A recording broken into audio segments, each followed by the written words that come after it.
conceding 2 goals in 6 minutes, it's difficult to come back from that, isn't it? First half was a disaster. Second half is much better. How did you see the game? I think you described it well.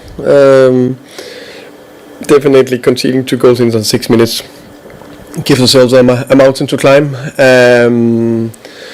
And I think it's a little bit the classic thing when you are in a bad spell or a tough spell. Things go a little bit against you. First one is a deflected shot, and second one is a mistake from Vic. It happens. I didn't like how the fans reacted on that. I think the boot at him straight after, and also 3 or 4 times when he was on the ball. I think for me that's unacceptable. It can't be true Tottenham fans booing after. Fair, no problem. But when we need it together. And if we need to turn us around, we need to do it together. So that's hugely important for me. Then we rushed first half. I think the team was a little bit self-shocked after the 2 conceded goals. Big ambition to do everything right and come out and turn around and get that home win. And then you're 2-0 down. That makes it just difficult. Yeah, they're only human beings. We rushed it too much there. Second half, I liked much more. Scored a good goal. Had opportunities to score the equaliser. Unfortunately, couldn't get it. Did you manage to speak to Vic afterwards about the mistake or the reaction from the fans? No, but I will. Can I ask you about the formation? It felt like there wasn't too much on the left-hand side. It felt quite overloaded on the right. That's true. Yeah.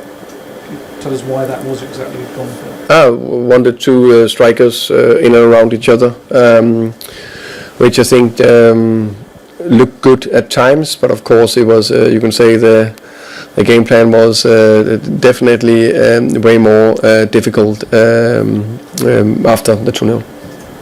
Thomas, just on the fans booing, I guess you say you're not during or after.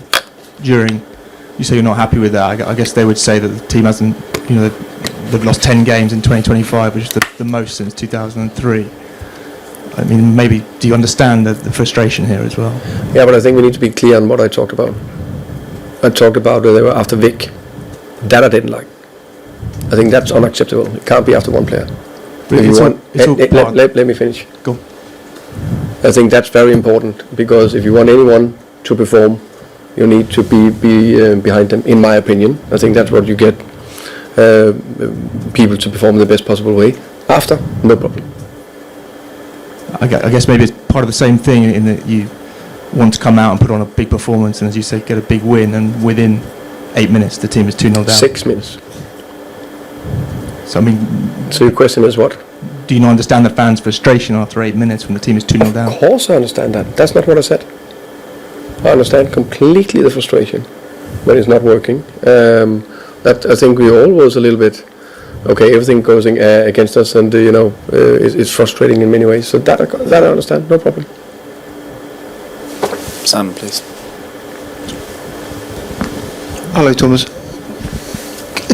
Just watching your players when they gather together to come off at the end of the first half and there's booing, and then at the end, it feels like they have a bit of a problem with the fans, and that there's a huge disconnect. Leaving aside what happened today, do you sense that as well? I think, it's not. I think there's nothing that the players, everyone want to get the win here. There's nothing we want more. And I hope the fans can see that they were running out there today, not giving everything. But football is so beautiful and complex. It's 11 players that need to be in sync and play and run at the same time. And there are small setbacks during games. You need to get through it and stick to the plan, stick to the bits. And sometimes it's just more tough. And sometimes you are in a spell where it's difficult, which it is right now. But there's only one way: is going forward and do everything you can to get out of it together. So there's only one thing: we keep going and do everything we can to win the next home game. George. Hi Thomas. You mentioned about the kind of formation you didn't want too much on the left. You wanted it kind of 2 strikers and more on the right. Does that not leave you too predictable with all the play going down the right, that if Fulham can lock that off, it kind of it makes your kind of plan not able to work? Yeah, I think for me, the first half, I think was clearly, we was rushing things too much. We were going in behind, we shouldn't go behind. We were playing in the middle, we shouldn't go play in the middle. We were, all those bits because we were rushing too much. So I think it's difficult to judge the first half. Of course, I think it's part of everything. I think it looked much better second half, also before I made the 3 changes. I guess with that in mind, are you kind of worried that the players are not kind of taking on board your messaging? Because as you say, the first half did look like they didn't really know what they were doing, and that kind of felt similar a week ago at Arsenal as well. No, I'm not, because I think we've seen clearly that at other times it worked much better. Maybe we haven't been absolutely free-floating, but it looks much better. So I think it's isolated two different games. I think the Arsenal game was hopefully a big one-off in terms of the overall performance.